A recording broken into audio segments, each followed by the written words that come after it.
हमारा ताल्लुक नवाई वक्त से है।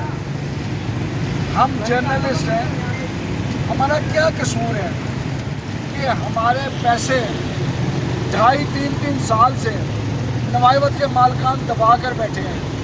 हमारे पैसे हमें नहीं दिए जा रहे हैं। हमारा हक, अब मैंने 32 साल नौकरी की है, किसी ने 30 साल की है, 35 की है। ख्वाहिश साहब खड़े मेरे सीनियर हैं। हम सब वहाँ 35-35, 30-30 साल नौकरी कर चुके हैं और हमारे वो तमाम पैसे हमें वहाँ से निकाला गया और पैसे भी नहीं दिए गए। तनख्वाहें हमारी शामिल हैं तो कई महीने की तनख्वाहें नहीं दी। क्या कसूर है हमारा? क्या कि हमारी आवाज़ किसी टीवी पे नहीं आ सकती, कि हमारी आवाज़ किसी अखबार में नहीं छपेगी? कोई बात नहीं, अल्लाह तो देख रहा है, ये अवाम तो देख रहे हैं।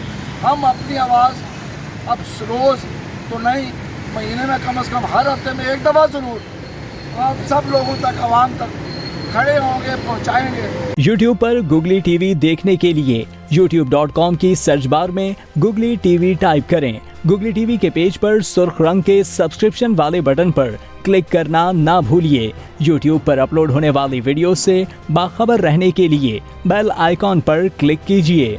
आपको हर नई आने वाली वीडियो के बारे में नोटिफिकेशन मौसूल हो जाएगा।